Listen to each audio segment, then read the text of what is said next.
Radha Madhava Jaya Kunja Bihari Jaya Radha Madhava Jaya Kunja Bihari Jaya Radha Madhava Jaya Kunja Bihari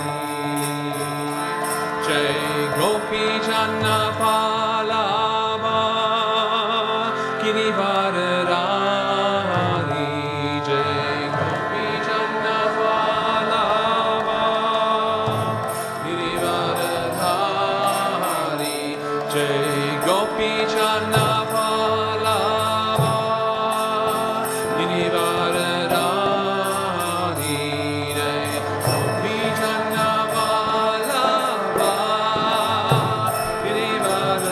Girivaradari Jai Yasodanandana Vajjana Ranjana Yasodanandana Vajjana Ranjana Yasodanandana Vajjana Ranjana Yasodanandana Vajjana Ranjana Yamuna Tira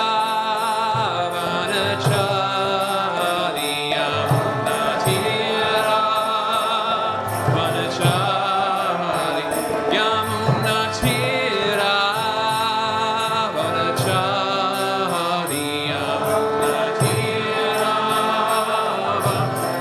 Vanachari Jaya Radha Madhava Jaya Kunda Bihari Jaya Radha Madhava Jaya Kunda Bihari Jai Gopi Janna Palava Girivaradari Jai Gopi Janna Palava Girivaradari Jai Yasodanandana Vrajjana Ranjana Yasodanandana Vrajjana Ranjana Yamuna Tira Vanachari Yamuna Tira Vanachari Jaya Radha Madhava Jaya Kunda Bihari Jaya Radha Madhava Jaya Kunda Bihari Jai Gopi Janna Vallabha Girivaradari Gopi Janna Vallabha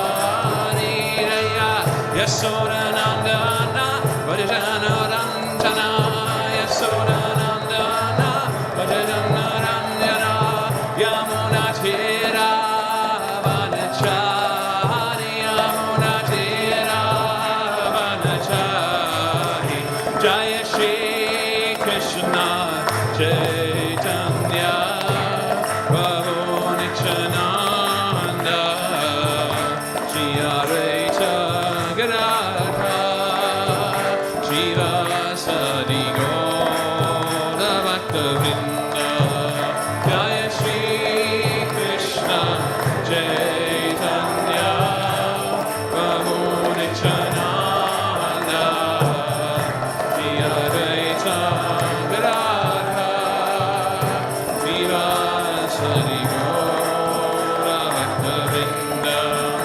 Hare Krishna Krishna Krishna Hare Hare Hare Rama Rama Rama Hare Hare Hare Krishna Krishna Krishna Hare Hare Hare Rama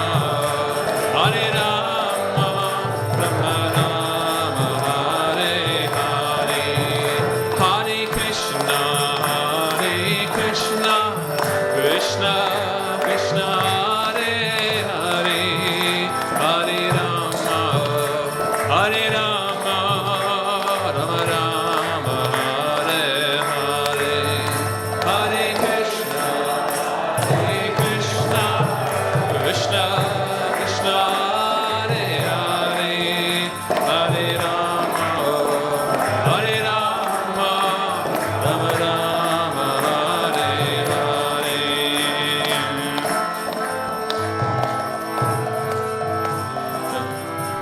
Jaya Radha Gokulananda, Radha Gokulananda, Radhe Jaya Radha Gokulananda, Radha Gokulananda, Jaya Radha Gokulananda, Radha Gokulananda, Radhe Jaya Radha Gokulananda, Radha Gokulananda, Jaya Sita Ram Lakshman Hanuman, Jaya Sita Ram Lakshman Hanuman, Jaya Sita Ram Lakshman Hanuman, Jaya Sita Ram Lakshman Hanuman, Jaya Sita Ram Lakshman Hanuman, Jaya Sita Ram Lakshman Hanuman, Jaya Sita Ram Lakshman Hanuman, Jaya Sita Ram Lakshman Hanuman, Jaya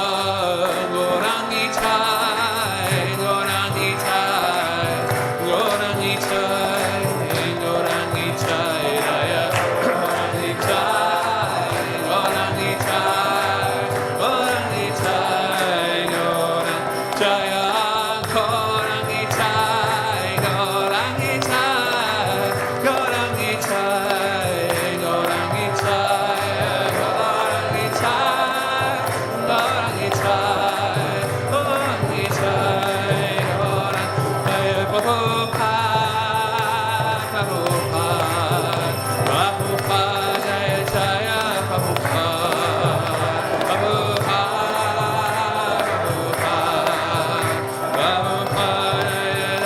Prabhupada, Jaya Jaya Prabhupada, Prabhupada, Prabhupada, Jaya Jaya Prabhupada, Prabhupada, Prabhupada, Jaya Jaya Prabhupada. Gaura Panamanande! Hari Hari Bol. Jai Vishnu Pada, Haranam Sarvam Jaya, Asota Srimad, Abhay Chanavindam Bhaktan, Swami Prabhupada Ki Jai, Anantakoti Vaishnava Bindu Ki Jai, Prabhupada Ho Shri Krishna Chaitanya, Prabhu Nityananda, Sri Advaita Gadadhar, Sri Gaura Bhaktivinoda Ki Jai, Shri Shri Radha Krishna Gopal Gopinath Shama Kund Radha Kund Gibi Govardhana Ki Jai. Shri Shri Radha Gokulananda Ki Jai, Shri Shri Ram Lakshman Hanuman Ki Jai, Shri Shri Gonithai Ki Jai. All glories to some devotees. All glories to some devotees. All glories to some devotees. All glories to Shri Shri Guru and Shri Gaura.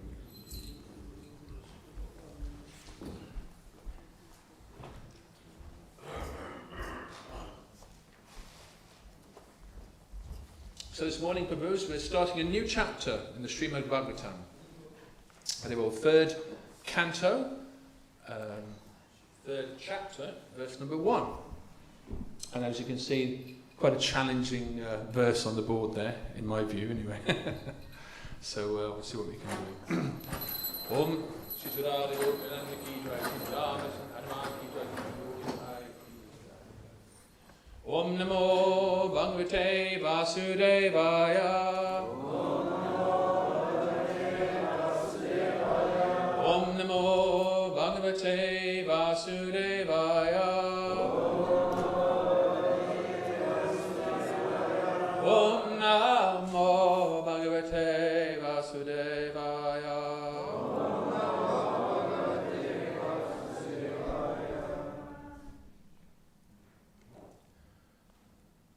Uttavaruvacha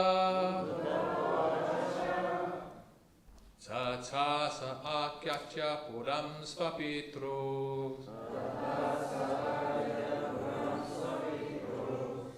Tathasa agatya puram spapitrus. Chikisayasam baladev samyuta.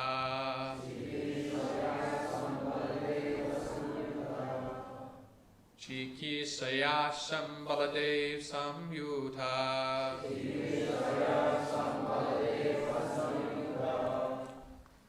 Nipacha tungad vipuyutanatam.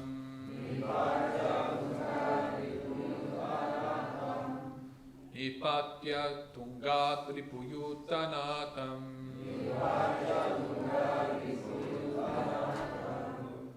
Atam vyakskasha vyasum ojasovyam.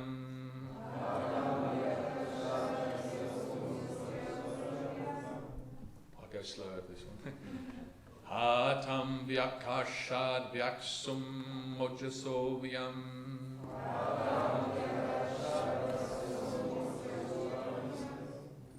Yeah, it's a difficult one, isn't it? It's a slightly different meter as well, I think. Udaravo vacha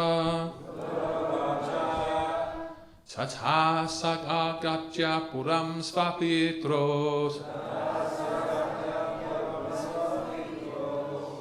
Chikisayasam baladev samyutaha. Nipatya tungad vipuyutanatam. Hatam vyakashad vyasum ojasovyam.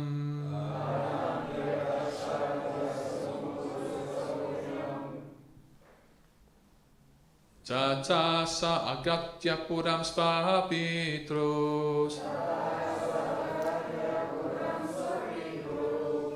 Chikisayasam baladev samyuta.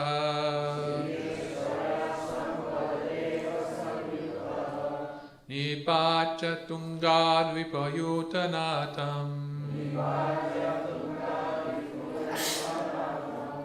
Hatam vyakashad vyasum ojasovyam.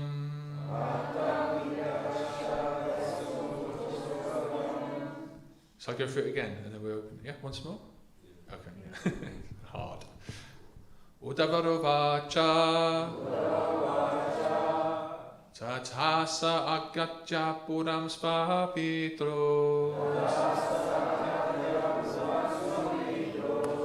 Chikisayasam baladev samyuta.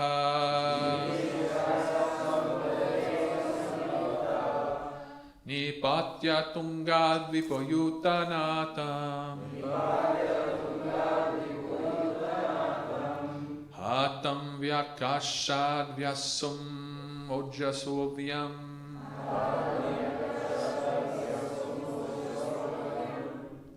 Would anyone like to have a go? Not all at once, please.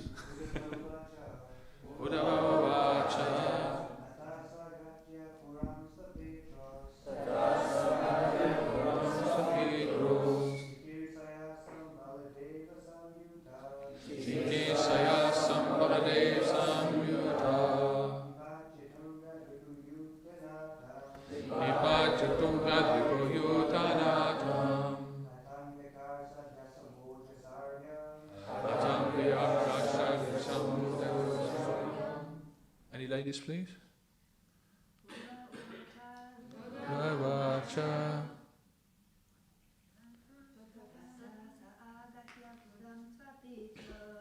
Tata agatya puram svapitros. Chikisayasam baladev samyuta. Nipacha tunga vipayutanatam. Adam raksad vasamojadoyam.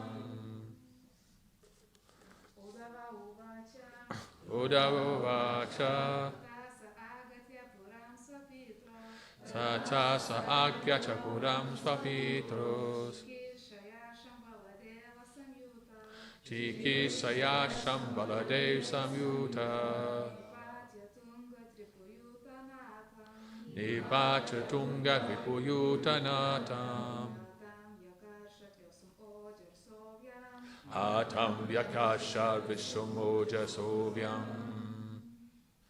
Okay, I'll do the word for word. Udavaro vacha. Shri Uddhava said. Tata. Thereafter. Sa. The Lord. Agatya. Coming. Puram. To the city of Mathura. Svapitro. Own parents. Chikishaya. Wishing well. Sham. Well-being. Baladev Samyuta. With Lord Baladev. Nipatya. Dragging down. Tungat. From the throne. Vipoyutanatam. Leader of public enemies. Hatam. Killed. Vyakashat. Pulled. Vyasum. Dead. Ojasa. By strength. Uvyam. On the ground. Right, okay, English translation. Sri Uddhava said, thereafter Lord Krishna went to Mathura city with Sri Baladev, and to please their parents they dragged Kamsa, the leader of public enemies, down from his throne and killed him, pulling him along the ground with great strength. Please repeat after me. Sri Uddhava said, thereafter Lord Krishna went to Mathura city with Sri Baladev,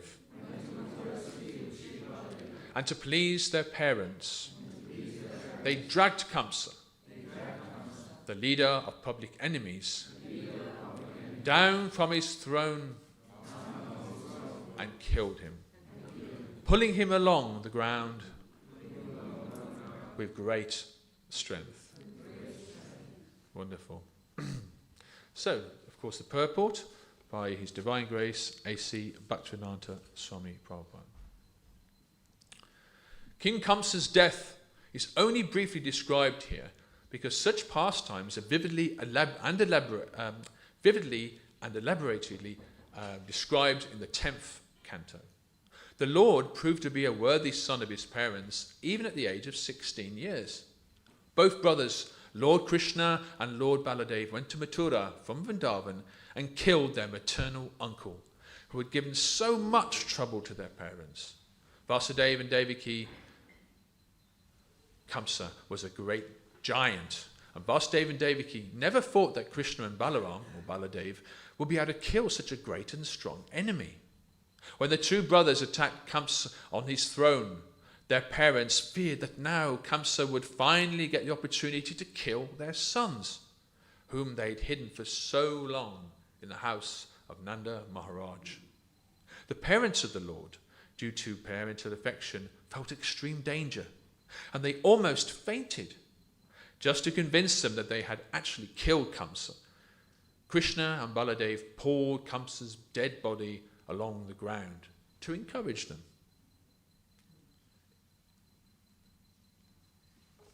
Om Jnanam Tiridam Dasya Jananjala Shalakaya Taksho Minitam Yena Tasmai Shri Gurave Namaha Shri Chaitanya Manobhistam Sapitam Yena Bhutale Swayam Rupa Gadamayam Tadati Svabadantikam.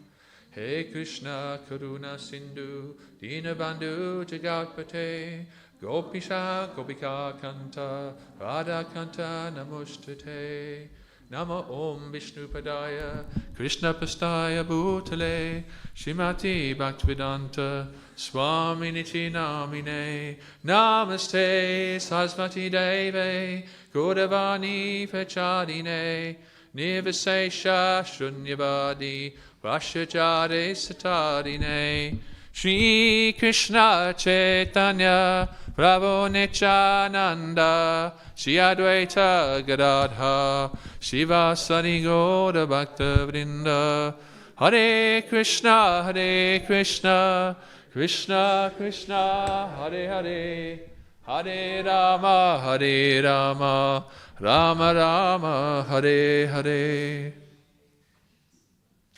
All eyes on the microphone.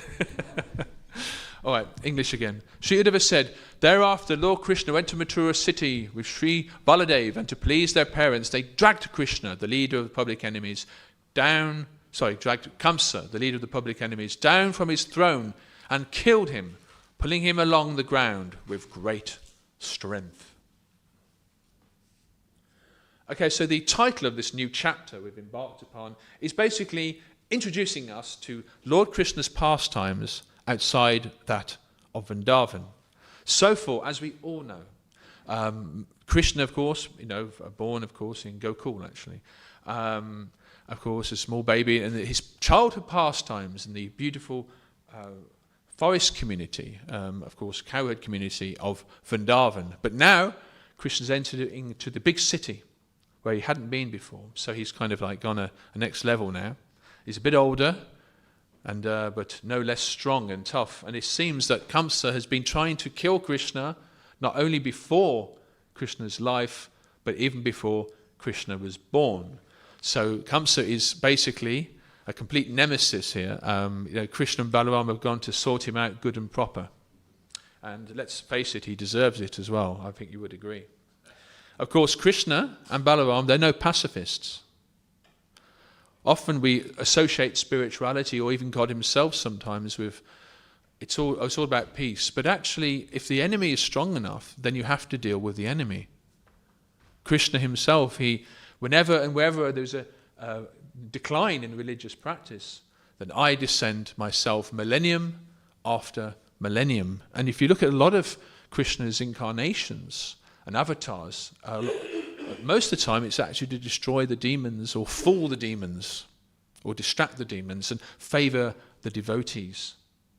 So here, of course, at the request of Mother Bhumi herself to Lord Brahma, and from Lord Brahma, of course, to Lord Vishnu in the Milk Ocean, there's many demons taking birth on the earth at this time in human bodies. Please come and sort them out. And this is basically what happened. Krishna came and sought a very great demon out. He was allied with Jarasandh, who was also powerful. Shishupal also, we learn in more of the Mahabharata-related literature, how powerful these demoniac kings were. And of course, Krishna was responsible for killing all of them. So he's certainly no pacifist, but if you learn about some of the things that Kamsa actually did, this was at the end of Dwapara Yuga, so it was before Kali Yuga, but certainly at that time they must have been aware that Kali Yuga was about to begin, if all the great sages knew. But actually, even by today's standards, let's say, 5,000 years into Kali Yuga, but still what Kamsa did was quite shocking. He had his own father arrested, banged up in jail. Ugrasena was actually a very pious king. Kamsa, the king of Mathura, Kamsa had him locked away, and he basically disposed of any other claims to the throne, so that he would take the throne for himself. And it's understood that when Kamsa actually became king of Mathura, of course, Mathura was, in the verse, it's described as a city. So today, Mathura is still significant, but you wouldn't describe it as on par with a large city today. But at that time, Kamsa was a powerful leader who had his influence far beyond what we would think of as Mathura today. And he ruled actually with an iron fist. It's understood when Kamsa forced himself to be king, had his own father locked in jail. First of all, I suppose it reminds me actually of like Emperor Nero, or whatever it was from the Roman times, where he had a Colosseum. He would actually have wrestlers fight to the death for his own entertainment. And we see this, of course, in the end he gets his karma, because Krishna and Balaram themselves fight Krishna and wrestle him to the death. That's after they, of course, destroyed other wrestlers such as Chanora and Mustaka. But these wrestling matches that were organized under King Kamsa's reign were rough, were tough. It was often how he would deal with criminals or those he considered a threat. He would have people put to death for blaspheming him. He had slaves and all kinds of things. There is also accounts where parts of his kingdom, if they were going hungry or whatever, he would simply just, they'll go hungry because he was taking the grains for his own palace. So he was a rotten leader and he had to go. I'm sure you would all agree with that, But actually, Kamsa was not as I mentioned, he was actually a demon in a previous life. Demons were taking birth in the human form. So therefore, by any standards, he was not a normal jiva. Well, he was a jiva, but he wasn't a normal king who turned rotten or went to his head, because in his last life, he was Kalanemi. And even then, he was a great enemy of Lord Vishnu. But he took birth again as Kamsa, and of course became enemy of Lord Krishna. Imagine it, though. Can you imagine? Let's think about why Kamsa deserved to die in his own wrestling arena. Let's meditate on that, shall we? You imagine he's there leading the chariot, and in the back of his chariot is his own sister, Devaki, about to get married to Vasudeva. Of course, in those days, I suppose we have some weddings here at Bhaktivedanta nowadays in the Haveli, but you imagine they had like 10,000 elephants or whatever the figure of huge dancing girls, and the whole of the town would come to a standstill because this was a great royal marriage. It must have been very expensive. And King Kamsa superficially said, yes, and I will drive your chariot through the streets. Okay, but Uncle Kamsa's not so bad. But as soon as he heard a voice from the sky which said, your 8th male child will kill you, Kamsa, at that point he was prepared just to turn around and kill his own sister in front of thousands of people. That's the kind of guy he was. Of course, Vasudeva was, please don't do this. You are a great king. What will people think of you? What we'll do is just don't kill my wife. I mean, come on. But the thing is that what we'll do, and then still Kamsa had his sword there ready to destroy his own sister in public view. He obviously didn't care, really. He only cared about himself, quite clearly. And yet in the end he said, look, we'll give you all our children and you can do what you want with them. He said, all right, but I'll lock you up, so I'll make sure that every time there's a child, I'll dispose of them. Of course, if there's, well, actually, I don't need to kill every single child because it's only the 8th male child. But in the end, he ended up killing, I think it was 6 male children, with the exception of an incarnation of Durga Devi, who he wasn't able to kill. It was a female, obviously. And Baladev himself, that was mistook for a miscarriage. And of course, Baladev was born elsewhere. But anyway, I digress. But you imagine the kinds of activities that then, of course, Vasudeva and Devaki were. We cannot imagine about their time in prison and how that must have felt to have their children taken away and killed like that. It's almost, well, it is inconceivable. So Kamsa was indeed not even a normal human being, was basically a demon incarnate, and Krishna and Balaram got rid of him. Of course, as I mentioned, Bhagavad Gita 4.7, wherever and wherever is a decline in religious practice, so descendant to Bharat, and a predominant rise of irreligion, at that time I descend myself.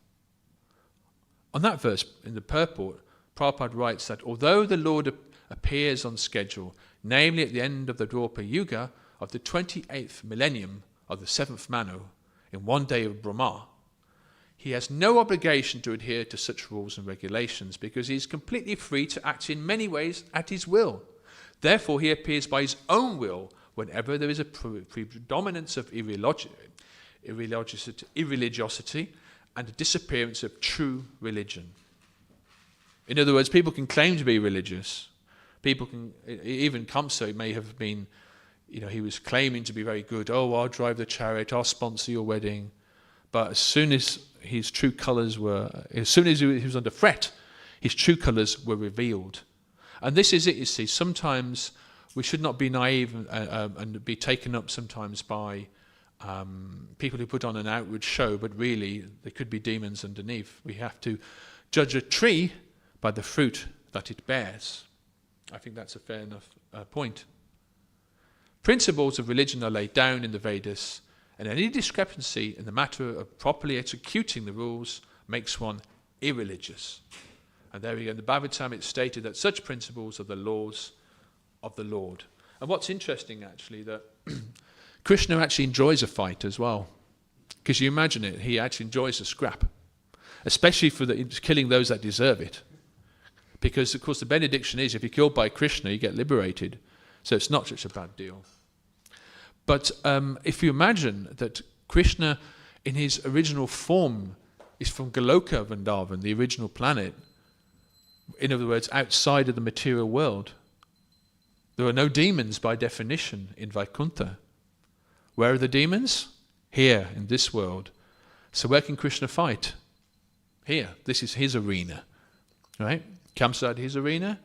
The whole material world is the Lord's arena. You know, one avatar after another. But the thing is, he can do something in this material world which he can't do in the spiritual world. Have a fight. Who's he going to fight? Is he going to fight his devotees? No, he's not going to fight his devotees. Fight demons? Oh yes, he'll fight his demons. Of course, nowadays we have our own demons. Back in the Satyuga, millions of years ago actually, demons and demigods, or devotees and non-devotees, occupied different planets or different parts of the universe.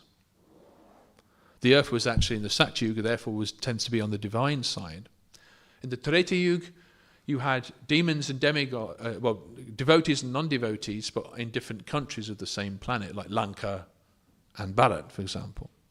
In the Dwapara Yuga, demons and devotees were in the same family.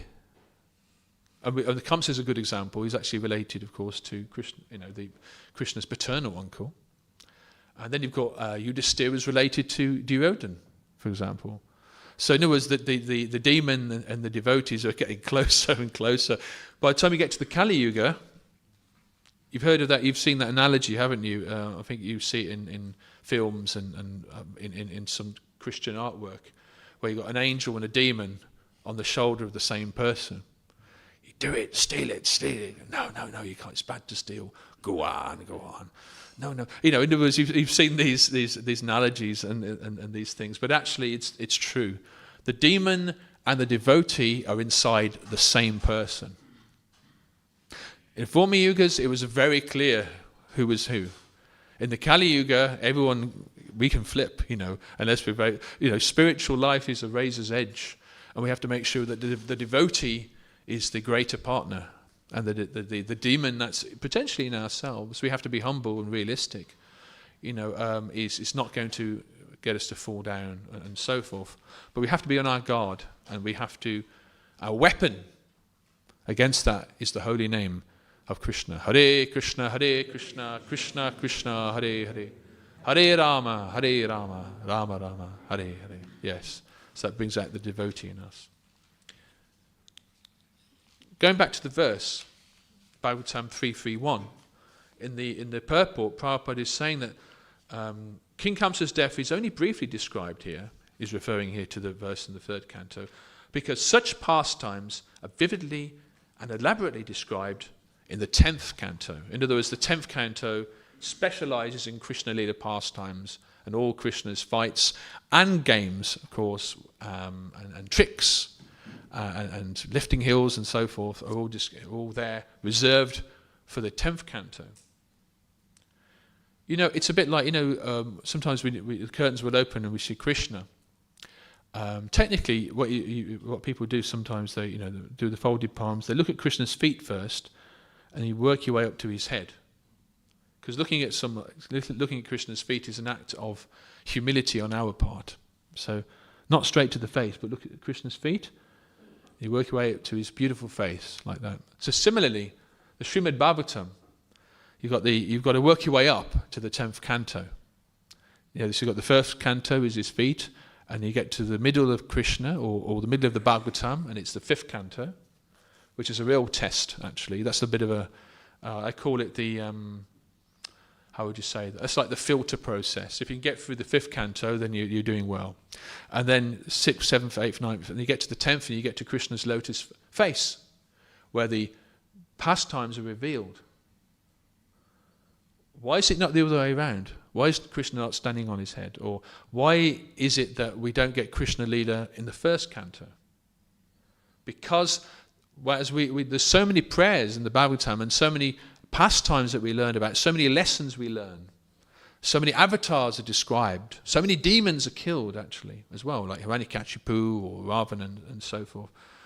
But the sun and bonum, as the 10th canto is described, comes towards the end, because we have to qualify ourselves to truly understand Krishna Leela. This is not a cartoon, it is not fiction, but this is actually transcendental Leela as manifest in this, as visible as it were. I won't say the material world, but as visible or as historically accountable in this world. Shri Radha Goklananda ki jai, Sitaram Lakshman Hanuman ki jai, Sisiko Nitai ki jai. So when we read Krishna Leela, we have to read it with that in mind, that these are events that are transcendental and cannot be necessarily easily understood from a mundane perspective. It should not be presented as fiction or sentiment like that.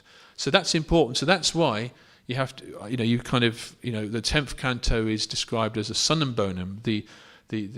All these adventures, all these wars that are described in the other cantos are all there really to prepare you for Krishna Leela, in a sense, like a purificatory process. Of course, in ISKCON we have the Krishna book, which leaps right to Krishna Leela there. But that's because of preaching purposes and so forth.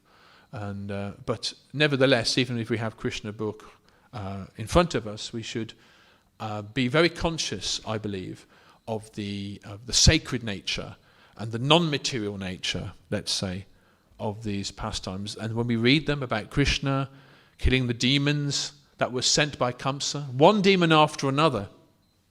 Now these demons, I suppose just like Ravana had Maricha as his right-hand man, like his evil sorcerer, Maricha come forth and take the form of a golden deer and distract Sita, and then Ram will go off to get the golden deer in Ramayana, and then Sita will be mine. So these demons, great powerful demons, actually have sorcerers and rakshasas and demons as their servants, who actually could shapeshift, actually, to use a modern expression. They could change their form from a human-like form to any form they desired, actually, like a human-like form, humanoid form to an animal. We see that in Ramayana. But Kamsa was also so powerful. He had allies, demoniac allies and sorcerers and demons that could actually take the form of various demons. And we know about, in the form of example, which we're going to learn about, who were sent to kill Krishna. And one after another, bang, Krishna Balaram destroys them, bam, bam, bam. And Krishna's enjoying it. Krishna's enjoying his Leela. He knows he's going to win. He's God. He doesn't lose. He may even pretend to have a hard time. Like a good example is Lord Nrsingadev. He's, of course, compared with Lord Nrsingadev, Hiranyakashipu was like a wasp, whatever it was. He was running around quickly. But actually, Nrsingadev could have killed Hiranyakashipu straight away if he wanted to. But no, just like a cat, on the feline kind of theme here, a cat might play with a mouse a little bit before killing it. The cat actually enjoys the dying mouse, as it were, or push it away, give it a chance to escape so I can get it again. Like this one. So Nrsingadev was actually, he could have killed Hiranyakashipu straight away, but it's the activity, it's the fight that the Lord actually likes. Of course, he's not all about fighting. There's, he's about loving too, but obviously relevant for this verse, we learn about this side of the Lord. So I thought what I'll do in the last 5-10 minutes in the theme, we all know, of course, most of us are already familiar with the demons that were sent to kill Krishna in Vrindavan before Krishna grows up to kill Kamsa. And most of us are familiar, but I thought it would be appropriate to kind of summarize some of those awesome pastimes. So who was the first demon that just when Krishna was very, very young? Putana the witch. Putana the witch, yes. So she, in her real form, she was huge and she was ugly. Real ugly. But she had great powers, and she made herself to look so beautiful that actually she was just able to stroll in right up to baby Krishna. Sometimes when someone has an attribute, someone is extremely wealthy, if someone's wealthy enough or powerful enough or beautiful enough, handsome enough, talented enough, famous enough, one of these, so they kind of get away with certain things, which is unfortunate actually, because we're all attracted to those things. Krishna has all these attributes in full, all the strength and the knowledge. But those creatures that are able to imitate or even have a little bit of these things are considered attractive. So Puta made herself look so attractive that she was just able to waltz into the house and breastfeed Krishna, of course, with poison on her breasts, of course, with the intention of killing Krishna. But no, Krishna, even at that age, he knew the score, and he sucked the life airs out of that demon Putana. So even though Krishna was basically, very, very tiny at the time, and was no doubt attracting the great, maternal instinct and paternal instinct, but still he was actually already fighting the demons at such a young age. And sometimes actually that these various demons, they also can represent simultaneously various anartas or various demoniac tendencies that we've been describing. So traditionally, Putana represents the pseudo-guru. In other words, externally there may be some beauty or opulence, but actually underneath it is bogus. So she represents the pseudo-guru. Who's the next demon? Does anyone know in sequence? I think I've got here Trinivat, the whirlwind demon. Close. Actually, there is some debate actually about the exact sequence of the demons. We know Putana was definitely first, but traditionally Trinivat was the next demon, the whirlwind demon, a great storm. So, basically the whirlwind demon took up Krishna, took him high in the sky, taking him away, but Krishna made himself so heavy that the demon couldn't kind of contain him anymore, and bam, he fell to the ground and died, and Krishna just crawled away. He was still very young then, he was still on his all fours. He was quite casually, how Yashoda and so forth, Mother Yashoda actually didn't think that her son was a little bit special by then, I don't know. They were covered with Yogamaya. But incredible really, is Krishna okay now? But each time it was Krishna still the normal baby that I love, not the Supreme Personality of Godhead. Whoa, that's too much. I just want to love my little baby. Aghasura, the snake demon. So Krishna's a little bit older now. He's out there playing in Vrindavan with his cowherd friends, herding. At that age, they weren't herding the big cows or the bulls. They were doing the calves because they were young. They were kind of in cowherd boy training school at the time. So we all know the story of the Aghasura, the snake demon, who had this mouth that was so large, the top of his mouth was actually be as high as the clouds. And just like reptiles do, if you ever studied reptiles like alligators or crocodiles, they're actually very good at keeping still. I've seen it myself. They're very good at keeping still like that, almost like a rock. And when their prey is close, they can move very, very quickly. People have lost arms because of things like that, from crocodiles like that. So Aghasura, as a snake, is also a reptile, was just there. And let's check out this cave. So the cowherd boys, they kind of went in. They said, don't worry, it's a bit weird. We know something's wrong, but Krishna's with us, we'll be okay. So they go inside, and before Aghasura has time to devour these innocent cowherd boys, Krishna also goes in and expands himself and bam, chokes Aghasura and goes out for the top of his skull, bam, like this, Aghasura is completely finished, completely choked with a hole at the top of his head. So he was done. So who does Aghasura represent? He represents cruelty and violence. So there you go. Then Bakasura, the stork demon. So I guess when they say a stork, I don't think they mean like a normal stork you might find in a safari park or in a lake somewhere. Obviously these were big, demoniac kind of storks. Let's look at that. It was apparently this heron was as big as a hill. Its top was strong as a thunderbolt. And when the cowherd boys saw that unusual animal, they became afraid of it. It was Bakasura, and is a good friend of, quite close to Kamsa actually. And he attacked Krishna with his pointed, sharp beak and quickly swallowed him up. But of course, instantly he felt a burning, fiery sensation in his throat, and this was due to the glowing effulgence of Krishna. The demon quickly threw Krishna up and tried to kill him by pinching him, pecking him with his beak. But Krishna caught hold of both of the sides of the beak and split him as quickly and as easy as an elephant snaps a thread. Split up his beak. And this demon, Bakasura, represents cunning and deceitfulness. Then we have Vatasura, the calf demon. Obviously took the form of a calf to fit into the scene, because we're dealing with Krishna and of course playing with the cowherd boys. So basically here, Vatasura, Krishna of course saw the demon had assumed the form of a calf and knew it was different and knew there was something wrong with this calf. It was obviously Krishna had the power to say, that's different. What's this new calf doing in our herd? I wonder what's going on here. There's a theme going on here. Kamsa's sending me all these demons. I think I know what this demon is. So he pointed it out to Baladev. Here's another demon. And they very slowly approached it, as if they did not know.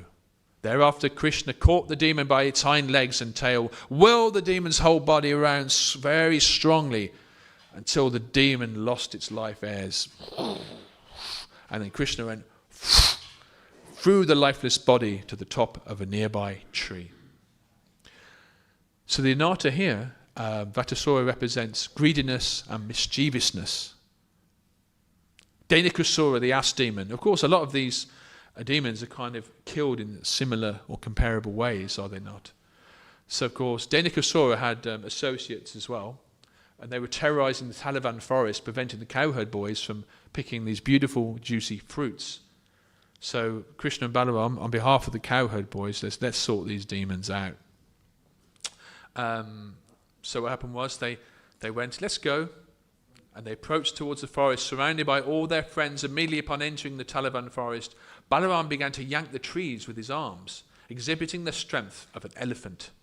Because of this jerking, all the ripe fruits fell down from the ground for the cowherd boys.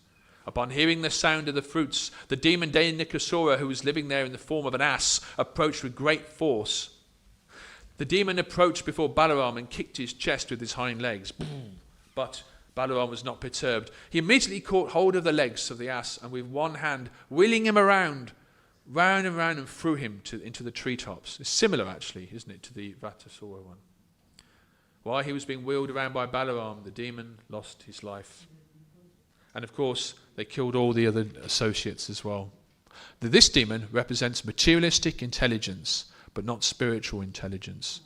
In other words, a demoniac quality or a negative quality is that one can be very, very well educated, but without spiritual education, without a spiritual element to one's consciousness or even education, then this is considered very, very negative.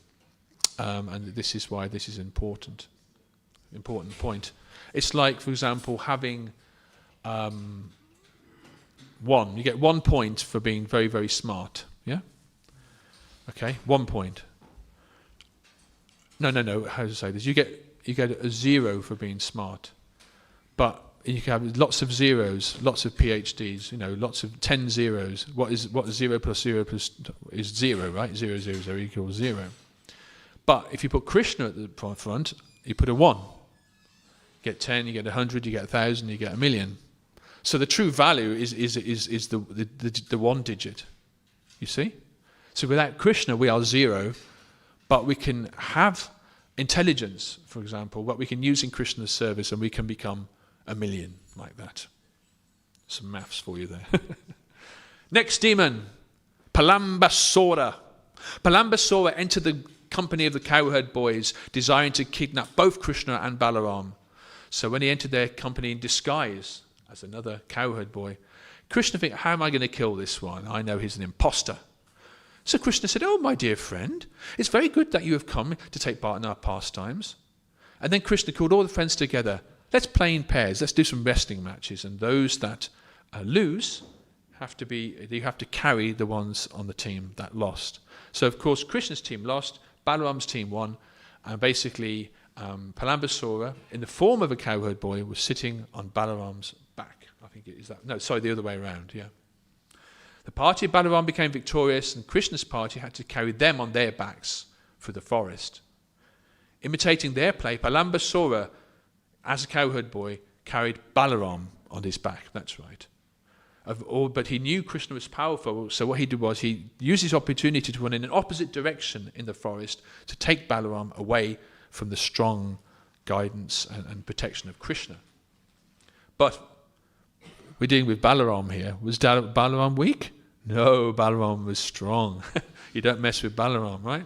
The demon was undoubtedly very powerful, but he was carrying none other than Balaram. Therefore, he began to feel the burden, and thus he assumed his real form because he couldn't keep the disguise at the same time as carrying the heavy Balaram. At first, Balaram was surprised, but immediately, when he realized he was dealing with a demon, he struck the head of the demon with his strong fist. Bam! The demon fell to the ground and died instantly. So here we go. So there's one demon dying after. They haven't got a chance, have they, really? This demon, Palambasura, represented lusty inclinations and desire for personal profit alone. Just another couple of more demons. What I'll do, I'll just summarize the remaining demons because we know, of course, Kaliya, the serpent demon, the multi-headed. We all know this story, actually. It's one of my favorite.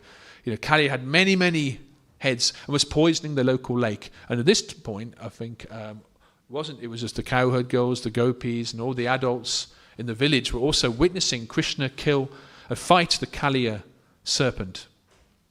And of course, we know the story where at one point Krishna disappeared under the surface of the lake, and everyone was very, very anxious.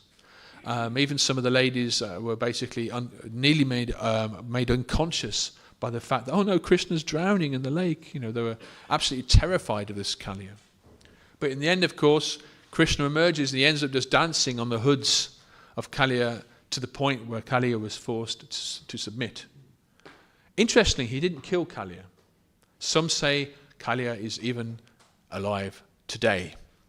But that's another story. But Kaliya instead took on, Kaliya and his various wives, of course, took on the human-like form and did prayers to Krishna as well, which is also featured in the Krishna book, if you're interested. But brutality and treachery is what Kaliya represents. Aristasura, the bull demon, again, of course, in the form of a bull. How did Krishna do that? Krishna immediately caught the horns of the bull demon, and of course, bulls are not. Of course, we know there's some bulls here at the manor. These are heavy creatures, a couple of tons apiece. Krishna, of course, for him, that was just like nothing. Caught the horns of the bull demon and like that, killed him. And this represents pride from false approach to religion, practicing religion for non-religious or materialistic motives. Keshi, the horse demon, another one. This is another one where he was caught by the bite of the legs and whirled around. This is obviously quite a common way of killing these forms of demons, of horses and asses and so forth. The horse demon also died that way. So I think we'll finish there, just in summary then, just to remind ourselves of the original verse before we finish. Thereafter, Lord Krishna went to Mathura city with Sri Baladev, and to please their parents, they dragged Kamsa, the leader of public enemies, down from his throne and killed him, pulling him along the ground with great strength. So superficially, Krishna and Balaram were even during the pastimes of killing the other demons, were very beautiful, very handsome, and very young and small. But because they were who they were, the Supreme Personality of Godhead, of course, and Lord Balaram, of course, being Krishna's first expansion, actually, all these demons basically were nothing in comparison with them. Because at the end of the day, you can't beat God. We can't be God. We can't play God. We can play with him, maybe as the Howard boys, but we can't play against God because he is the original supreme person from which everything emanates. Therefore, everything is supposed to be for his pleasure, and that is the way that we have our pleasure. If we do not do that, then we are like leaves that are separated from the tree. Soon we become withered, just like in the autumn, and we die. So therefore we serve the greater whole. We serve the supreme personality of Godhead, and we enjoy and we relish reading about his pastimes, which are transcendental. Okay, so thank you very much indeed for listening. Any final comments before we leave? It's breakfast time. Antaraj Srimad Bhagavatam ki jai.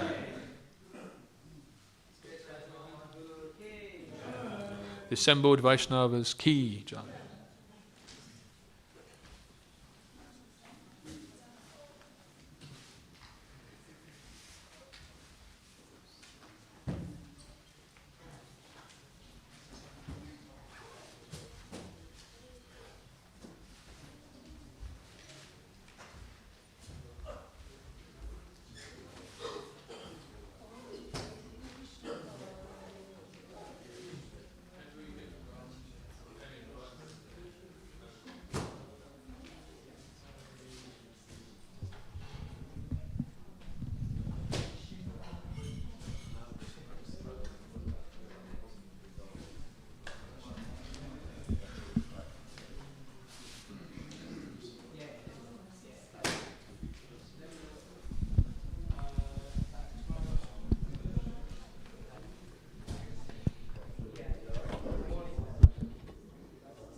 I do have a YouTube. I just come across it not long ago.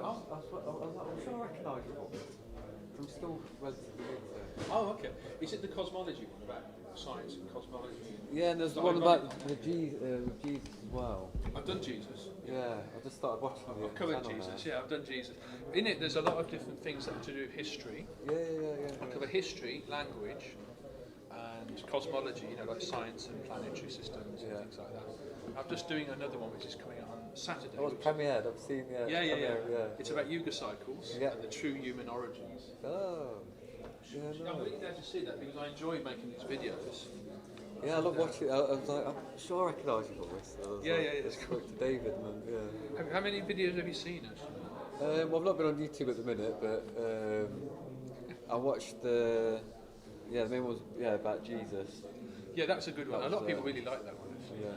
Especially like Western people, they really like that because it reconciles their Christian roots, as it were, Christian upbringing, with basically Christian consciousness. Well, hang on, Jesus was a devotee, he was a devotee, but he was under the Roman Empire ultimately, and he was trying to, give God consciousness to people at the time, but also spent a lot of time in India and so forth. May have. I say may, I don't want to get into the... May have survived the crucifixion.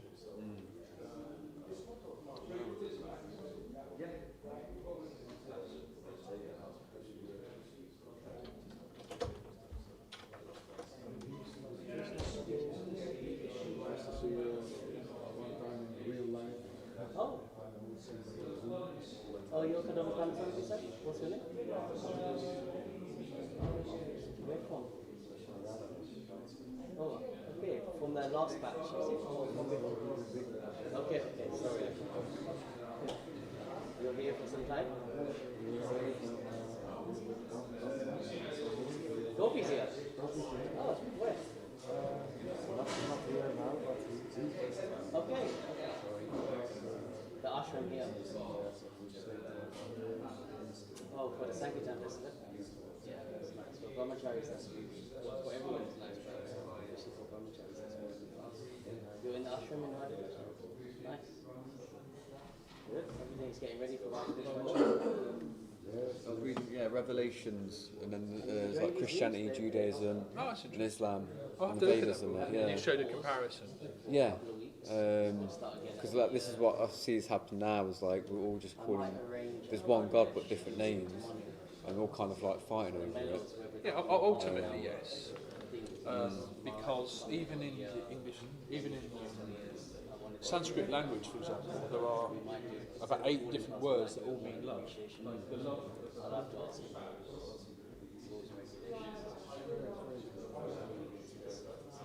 I take your leave. I just have to get some stuff for the altar. Nice to see you.